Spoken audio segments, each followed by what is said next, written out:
నమస్తే. Welcome to hit TV. నేను మీ మాధురి. ఈరోజు మనతో పాటు ఉన్నారు కృష్ణకుమారి గారు. నమస్తే అమ్మా. నమస్తే. అమ్మా, ట్రాన్స్‌జెండర్‌ని అన్నాడు. అంతా మొత్తం బహిరంగంగా విప్పి చూపించాడు. వర్షిణిని మొదట పట్టుకెళ్ళినప్పుడు వర్షిణిని నాతో కూడా వచ్చింది. ఆమె కూడా అఘోర ఉపాసన చేస్తానంది, పూజలు నేర్చుకుంటానంది అని చెప్పాడు. కట్ చేస్తే మొన్న పెళ్ళి, నిన్న శోభనం. ఏంటమ్మా ఈ సమాజం ఎట్టుపోతుందమ్మా? ఏమో నాకు కూడా చాలా చిరాగ్గా ఉంది. అఘోరి అనేవాడు పెళ్లి చేసుకుంటాడా? అసలు అఘోరి అనొద్దు అని నేను డే 1 నుంచి చెప్తున్నా. ఆహా, వాడు అఘోరి అని చెప్పుకున్నాడు వాడు చెప్పుకుంటాడు.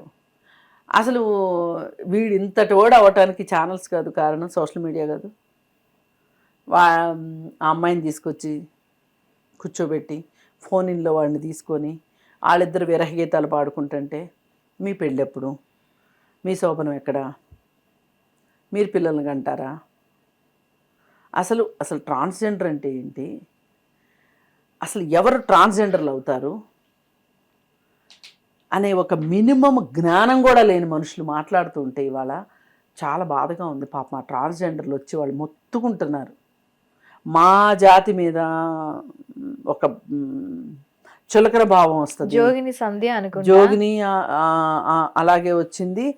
ట్రాన్స్జెండర్ వాళ్ళు కూడా వచ్చి అదే మాట్లాడుతున్నారు. చాలా బాధాకరంగా ఉంది నాకు చూస్తుంటే. ఎందుకంటే అసలు ట్రాన్స్జెండర్లు అంటే ఎవరు ట్రాన్స్జెండర్లు అవుతారు అనే దాని మీద ముందు మనకు అవగాహన ఉంటే అసలు ఈ శ్రీనివాస్ నిజంగా ట్రాన్స్జెండరా కాదా అనేది మనకు అర్థమవుతుంది. ట్రాన్స్జెండర్ అంటే అమ్మాయిలు అబ్బాయిలు పుడతారు. పుట్టిన తర్వాత అమ్మాయిలలాగా అమ్మాయిల సహజ లక్షణాలతోటి వాళ్ళ ప్రవృత్తితోటి పెరుగుతూ ఉంటారు. అబ్బాయిలు వాళ్ళ సహజ లక్షణాలతోటి వాళ్ళ ప్రవృత్తితోటి వాళ్ళు పెరుగుతూ ఉంటారు. ఇలా ఉండే వాళ్ళు కాస్త వాళ్ళకి మనసులో ఏమనిపిస్తుందంటే అబ్బాయిలకి ముఖ్యంగా నేను అబ్బాయిని కాదు, నేను అమ్మాయిని, నా దేహం అబ్బాయిలా ఉంది కానీ నా మనసు అమ్మాయిలాగా ఉంది అని వాళ్ళల్లో వాళ్ళకి ఒక సంఘర్షణ ఉంటుంది ఆ పిల్లల్లో. ఇది పిల్లలప్పుడే స్టార్ట్ అవుతుంది, పెద్దయ్యాక స్టార్ట్ కాదు. పిల్లలప్పుడే అంటే వాళ్ళకి ఊహ తెలిసేటప్పటికి వాళ్ళు స్కూల్లో వాళ్ళని ఫస్ట్ ఐడెంటిఫై చేస్తారు. తల్లిదండ్రులు కూడా ఐడెంటిఫై చేయలేరు, స్కూల్లో ఐడెంటిఫై అవుతుంది. ఎట్లా అంటే వీళ్ళు ఆడపిల్లలతో ఎక్కువ ఆడుకోవటానికి ఇష్టపడతారు, మగపిల్లల్ని చూస్తే భయపడుతుంటారు, మగపిల్లల్ని ముట్టుకోనివ్వరు, అంటుకోనివ్వరు. ఇప్పుడు మగపిల్లలు భుజాల మీద చేతులు వేస్తారు, ఆడపిల్లల మీద భుజాల మీద చేతులు వేసుకుంటారు, చేతులు పట్టుకుని నడుస్తూ ఉంటారు, కలిసి ఆడుకుంటూ ఉంటారు. కానీ ఈ అబ్బాయిలతో కలిసి ఆడుకోరు, అమ్మాయిలతో కలిసి ఆడుకోనివ్వరు. వీళ్ళు ఏకాకులుగా మిగిలిపోతారు. ఈ పరిస్థితుల్లో వీళ్ళు అమ్మాయిల పక్కన కూర్చోవడానికి ప్రయత్నం చేస్తారు. అప్పుడు స్కూల్ టీచర్ పిలిచి, ఎరా నువ్వు ఆడంగోడివా, ఇలాగే మొదలవుతాయి వాళ్ళకి జీవితంలో మొదటిసారి తిట్లు. ఏది ఈ జెండర్కి సంబంధించిన అవహేళనలు ఇలా మొదలవుతాయి. మొదలైన తర్వాత వీడు వినడు మాట, మళ్ళీ అమ్మాయిలతోనే కూర్చుంటానంటాడు.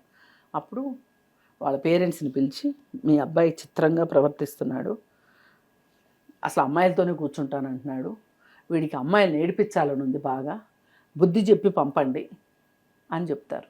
వీళ్ళు ఇంటికి వెళ్ళాక చితక్ కొడతారండి. అంటే స్కూల్ వాళ్ళ దగ్గర నుంచి మాట వచ్చింది కదా, కానీ వీడు మారడు. ఈ ఘర్షణ ఎక్కువైంది అంటే ఈ ఇంట్లోంచి పారిపోయి బయట ఇలాంటి వాళ్ళు కనిపిస్తారు, వాళ్ళకి కనిపిస్తే వాళ్ళతోటి ఫ్రెండ్షిప్ చేసేస్తారు. వాళ్ళంతా పెద్దవాళ్ళు, వీళ్ళు పిల్లలు, వీళ్ళు వెళ్ళి వాళ్ళ పక్కన చేరుతారు. వాళ్ళ పరిస్థితి ఎలా ఉంటుంది? ఇప్పుడు ఒక ట్రాన్స్జెండర్ పరిస్థితి ఏంటి అంటే వాళ్ళకి రెండు వృత్తులు ఉంటాయి. ఒకటి భిక్షాటన, ఇంకోటి వ్యభిచారం. ఈ రెండు తప్పితే ఏమీ ఉండవు. వాళ్ళు ఇలాంటి ఉద్దేశం ఉన్నవాళ్ళు వాళ్ళు చీరలు కట్టుకుని, జుట్టు పెంచుకుని, పువ్వులు పెట్టుకుని వీళ్ళు అమ్మాయిలుగా వీళ్ళు స్థిరపడిపోదాం అనుకుంటారు. కానీ వీళ్ళకున్న ఏకైక ఆటంకం ఏంటి? వాళ్ళ అంగం. అందుకోసం ఏం చేస్తారంటే వీళ్ళు వాళ్ళ మాతాజీలని వాళ్ళకు ఉంటారు గురువులు, ఈ గురువుల దగ్గరికి వెళ్ళి డబ్బులు సంపాదించుకుని ఆ ఆపరేషన్ చేయించుకుంటారు. ఈ ఆపరేషన్ చేయించుకున్న సందర్భంలో దానికి ఇన్ఫెక్షన్లు వచ్చి ఆరోగ్యం పాడైపోయి చనిపోయే వాళ్ళు ఉంటారు కొంతమంది. ఆ గాయం మానక చాలా రోజుల పాటు దాంతో గాయంతోనే సహజీవనం చేస్తారు కొంతమంది. ఇలాంటి పరిస్థితుల్లో వాళ్ళు ఉంటూ అరకొరగా ఉన్న వాళ్ళ డబ్బులకి ఈ ఈ పిల్ల బచ్చాగాళ్ళు చేరతారు. మేము మీతో ఉంటామమ్మా, మేము మీతో ఉంటామమ్మా అని. వీళ్ళకి ప్రేమ ఆప్యాయత ఉండదు, వాళ్ళకి ప్రేమ ఆప్యాయత ఉండదు. వీళ్ళని దగ్గరకు తీస్తారు, కలిసి ఉంటారు, వీళ్ళని పిల్లల్లాగా చూస్తారు. అమ్మ అమ్మ అనే పిలుస్తారు వాళ్ళు. కొత్తగా వచ్చిన వాళ్ళు కాదు, పెద్దవాళ్ళు కూడా వాళ్ళకంటే పెద్దవాళ్ళని అమ్మ స్థానం ఇచ్చి మాట్లాడతారు, గురువు స్థానం ఇస్తారు. ఎంత గురువు స్థానం ఇస్తారంటే వాళ్ళు ఆ గురువుని తలుచుకోకుండా ఒక్క క్షణం కూడా ఉండలేనంత. ఇది ట్రాన్స్జెండర్ల జీవితం. అంటే వీళ్ళు ఒక మగపిల్లవాడిని వీళ్ళు సహించని అంత మనస్తత్వం వీళ్ళల్లో ఉంటుంది. అంటే ఒక ఆడ మనస్తత్వం ఉంటుంది వీళ్ళకి. మరి ఇక్కడ వీడికి ఆడ మనస్తత్వం ఉందా, మగ మనస్తత్వం ఉందా? ఆడ మనస్తత్వం ఉంటే ఆ అమ్మాయిని ఎందుకు పెళ్లి చేసుకోవాలనుకుంటాడు? నా ముద్దులు పెళ్ళామా అని ఇంకొక దానికి ఎందుకు ఫోన్ చేస్తాడు? నాతోనే అయితలేదే అంటాడు. ఎట్లా అంటాడండి? ఆ మాటలన్నీ మగాళ్ళు మాట్లాడినట్టున్నాయా, ఆడవాళ్ళు మాట్లాడినట్టున్నాయా? మాట్లాడేటట్టే ఉన్నాయి. వీడు ఏదో ఒక ప్రమాదంలో ఎవరో వీడికి వాతలు పెడితే అది ఇన్ఫెక్ట్ అయితే వాడు సర్జరీ చేయించుకున్నాడు. అంతేగాని వాడికి ట్రాన్స్జెండర్ ఫీలింగ్ వచ్చి, అంటే అమ్మాయి ఫీలింగ్ వచ్చి చేయించుకోవాలా సర్జరీ. అందుకే వాడికి ఆ పార్ట్ అనేది ఒక్కటి లేదు తప్పితే వాడి మనసంతా, వాడి ఒళ్ళంతా కొవ్వంతా మగ కొవ్వే ఉంది వాడికి, ఆడ కొవ్వు లేదు. క్లియర్గా మాట్లాడుకుంటే ట్రాన్స్జెండర్ కొవ్వు కూడా లేదు వాడికి, మగ కొవ్వే ఉంది.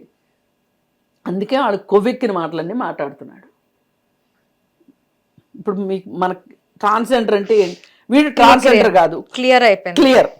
మరి ఏంటి ట్రాన్స్జెండర్ కాకుండా ఏంటి అంటే ఇదొక వేషం వేసి, అఘోరీ వేషం వేసి ఇప్పటి వరకు మనకి తెలిసి ఈ సభ్య సమాజంలో బట్టలు లేకుండా ఒక అఘోరీ తిరగడం మనం చూడలేదు. పిచ్చివాళ్ళని చూసాం, బట్టలు లేకుండా తిరిగే పిచ్చివాళ్ళని. అఘోరీల్ని అఘోరీల్ని చూడలేదు. అదే అంటున్నా, చూడలా మనం అఘోరీలని చూడలేదు, అసలు అఘోరీలనే చూడలేదు మనం. అఘోరీలనే చూడలేదు. అది సినిమాల్లోనూ ఎక్కడో చూస్తుంటాము.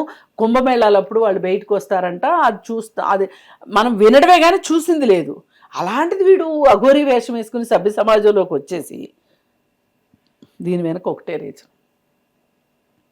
వీడు ఏం చేశాడంటే అఘోరీ ట్రాన్స్జెండర్ని అనిపించుకోవాలి అని, ఎలాగూ పార్ట్ లేదు కాబట్టి హార్మోన్స్ తీసుకుంటే బ్రెస్ట్లు వస్తాయి మగాళ్ళకి. ఆ హార్మోన్ థెరపీ తీసుకున్నాడు వాడు. తీసుకొని బ్రెస్ట్ వచ్చింది. సో అందరినీ నమ్మించగలిగాడు ట్రాన్స్జెండర్ అని. నమ్మించి, ఒట్టి ట్రాన్స్జెండర్ అంటే ఉపయోగం ఏముంది? బోల్డ్ మంది ట్రాన్స్జెండర్లు ఉన్నారు. మళ్ళీ ట్రాన్స్జెండర్కి ఇంకొంచెం అప్గ్రేడ్ చేయాలి, యాడ్ ఆన్ చేయాలి. ఆ యాడ్ ఆన్ చేసిన ఇదేంటి అంటే ఇమేజ్ అఘోరీ వేసి జనాల్ని కరెక్ట్గా నమ్మించాలి అని అంటే ఎక్కువ మంది జనసమూహం ఉన్న దగ్గరికి ఎంట్రీ ఇవ్వాలి. ఎంట్రీ అదిరిపోవాలంటారు చూడండి సినిమాల్లో, హీరో ఎంట్రీ అదిరిపోద్ది అంటారే, అలా హీరో ఎంట్రీ ముత్యాలమ్మ టెంపుల్ దగ్గర ఇచ్చాడు వీడు. ఇచ్చి ఇక అక్కడి నుంచి కథ మొదలైంది. ఇలాగే తణుకులో ఇంకొక అఘోరీ బాబా ఉన్నాడు, వాడి పేరు కూడా ఏదో చెప్పారు. ఆ అఘోరీ బాబా దగ్గరికి వీడేం చేశాడు, ఇంకా కారు ఉంది చేతిలో, నేను అఘోరీనని చెప్పుకుంటున్నాడు. అదిరిచ్చి బెదిరించి పెట్రోల్ పోయించుకుంటున్నాడు, అదిరిచ్చి బెదిరించి తిండి తింటున్నాడు, అడ్డొచ్చిన వాళ్ళ కొడతానంటున్నాడు, గుళ్ళ దర్శనాలు చేసుకుంటున్నాడు. ఈ నానా కంగాళి చేసుకుంటూ తణుకు కూడా వెళ్ళాడు. తణుకు కూడా వెళ్ళినప్పుడు ఆ తణుకులో ఈ శ్రీవర్షిని తళుక్కున మెరిసి కనిపించింది. ఈ శ్రీవర్షిని అక్కడికి ఎవరు తీసుకెళ్లారు? మనోడు ఉన్నాడు కదా, పెంపుడు అన్న విష్ణు, విష్ణు తీసుకుని వెళ్ళాడు. విష్ణుకి ఏంటి, హఠాత్తుగా కరోనా తర్వాత వ్యాపారం దెబ్బతింది. వ్యాపారం దెబ్బతిని అతలాకుతలమైన పరిస్థితుల్లో ఇతని పరిస్థితి బాగున్నప్పుడు ఈ కుటుంబానికి సాయం చేశాడు. ఈ పిల్లని నేనే పెంచాను అని చెప్తాడు. వీడికి ఏమో 35 ఏళ్ళు ఉన్నాయి, వీడు ఇంకో పాపను పెంచడం ఏంటో నాకు అర్థం కాల. సరే వాడి పెళ్ళి పెటాకులైంది, వాడికి ఒక కొడుకున్నాడు, వాళ్ళేం గాలికి పోయారో తెలియదు. వీడు మట్టుకు ఈ పక్కింటోళ్ళకి అటు పక్కింటోళ్ళకి ఇటు పక్కింటోళ్ళకి సేవ చేసుకుంటూ కూర్చున్నాడు. వీడు ఆ బాబా దగ్గరికి తీసుకెళ్ళాడు ఈ అమ్మాయిని. తీసుకెళ్ళి అతనికి ఒక మెరుపు లాంటి ఐడియా వచ్చింది, ఆ బాబాకి కూడా. అసలు ఈమెకి అఘోరి మాతలాగా ఈమెను తయారు చేసి, ఇప్పుడు మగవాళ్ళని కంటే కూడా ఆడవాళ్ళని ఎక్కువ నమ్ముతారు అమాయకులని అనుకున్నారో ఏమో, ఈమెను ఒక మాతాజీని చేద్దామని ప్లాన్ వేశారు వాళ్ళు. ఓకే, వేసి మంత్రోపదేశం కూడా అయిపోయింది. ఇంకా దుకాణం పెట్టడమే ఆలస్యం. ఆ టైంలో వీడు వచ్చాడు అక్కడికి, అందరినీ వరుసగా దర్శించుకుంటూ అక్కడికి వచ్చాడు. అక్కడికి వస్తే వీళ్ళందరూ కలిసి ఏం ప్లాన్ వేశారంటే, ఆ తణుకు బాబా ఏదో కొంచెం స్లోగా ఉన్నాడు, ఆయనతోటి అయితే ఈ డబ్బులు సంపాదించేది ఏదో ఫాస్ట్గా అయ్యేలా కనిపించట్లేదు అని చెప్పి ఈ అఘోరి బాబాకి ఆల్రెడీ బాగా అసలు స్టేట్ అంతా మారుమోగిపోతున్నాడు కదా 2 రాష్ట్రాల్లో అని చెప్పి ఇతన్ని తీసుకొని వాళ్ళ ఇంటికి తీసుకెళ్లారు. ఇంకా అక్కడికి ఆ తణుకు బాబాకి చెల్లిచీటి ఇచ్చేశారు. ఓకే, ఇచ్చేసి శ్రీవర్షిని, బాబా, ఈ అఘోరి గారు అందరూ కలిసి గుంటూరులో తాడేపల్లిలో వీళ్ళ ఇంట్లో చేరారు. 10 రోజుల పాటు వీళ్ళ ఇంట్లో ఉన్నారు. ఉండి 10 రోజుల పాటు శుభ్రంగా అడిగి మందు ఇచ్చారు, తిండి ఇచ్చారు, అన్నీ ఇచ్చారు. అయిపోయింది. ఈలోపు అసలు మామూలుగా ఇదంతా ప్లాన్ చేద్దాం అనుకున్న, అందరూ కలిసి చేద్దాం అనుకున్నారు కదా. తణుకు బాబా ఏం చేశాడంటే, అసలు వీడు మరీ డేంజర్గా కనపడుతున్నాడు, ఎక్కడంటే అక్కడ తగాదాలు పడుతున్నాడు, వీడితోటి కొంచెం ప్రమాదమేమో, వీడిని కాస్త స్లో చెయ్యి, అసైన్మెంట్ నీకే ఇస్తున్నాను అని చెప్పి అఘోరి ఈ శ్రీనివాస్ని విష్ణుకి ఇచ్చి, అసలు శ్రీనివాస్ అవసరాలు ఏంటో తీర్చు అని చెప్పాడు. చెప్తే వీడు మందే ఇచ్చాడా, సిగరెట్లే ఇచ్చాడా, తిండే ఇచ్చాడా, ఇంకేమేమి ఇచ్చాడో తెలియదు, తాళి కూడా కట్టించుకున్నాడు. ఎవరు? విష్ణు అఘోరితో తాళి కట్టించుకున్నాడు. విష్ణు చెప్తున్నాడు నాకు తాళి కట్టాడని.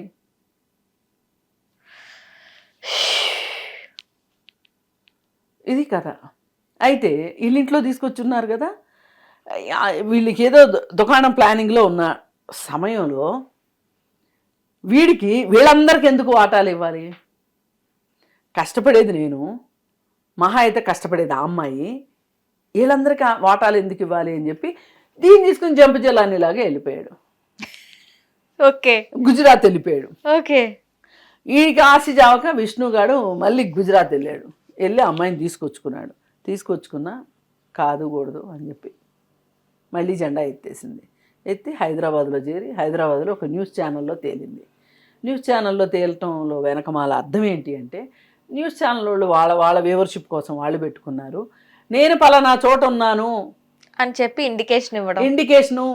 హిట్ టీవీ యాప్, ఇందులో short news, live news, entertainment shows, movies, digital magazines తో పాటు మీ జిల్లా వార్తలను కూడా ఫ్రీగా చూడొచ్చు. ఇంకెందుకు ఆలస్యం, వెంటనే హిట్ టీవీ యాప్ ని డౌన్లోడ్ చేసుకుని ఫ్రీగా ఎంటర్టైన్మెంట్ పొందండి. Hit TV app. Hit TV app. Please download hit TV app. Hit TV app ని ఫ్రీగా డౌన్లోడ్ చేసుకుని ఎంజాయ్ చేయండి. మీకు నచ్చిన ఎంటర్టైన్మెంట్ కోసం హిట్ టీవీ యాప్ ని ఫ్రీగా డౌన్లోడ్ చేసుకుని ఎంజాయ్ చేయండి. హిట్ టీవీ యాప్ ని డౌన్లోడ్ చేసుకుని ఆస్వాదించండి, ఆశీర్వదించండి. ఇంతమంది సెలబ్రిటీలు హిట్ టీవీ యాప్ ని డౌన్లోడ్ చేసుకోండి అని చెప్తున్నారంటే ఎంత మంచి యాప్ ఆలోచించండి. అమెరికా అమెరికాలో చదవాలనుకునే వాళ్ళకి విశ్వసనీయమైన పేరు మన శౌర్య కన్సల్టెన్సీ. UK లో 1 year masters, UK లో 1 year masters, 2 years work permit up to 5 years visa. Contact Saurya Consultancy. Contact 89851 89851.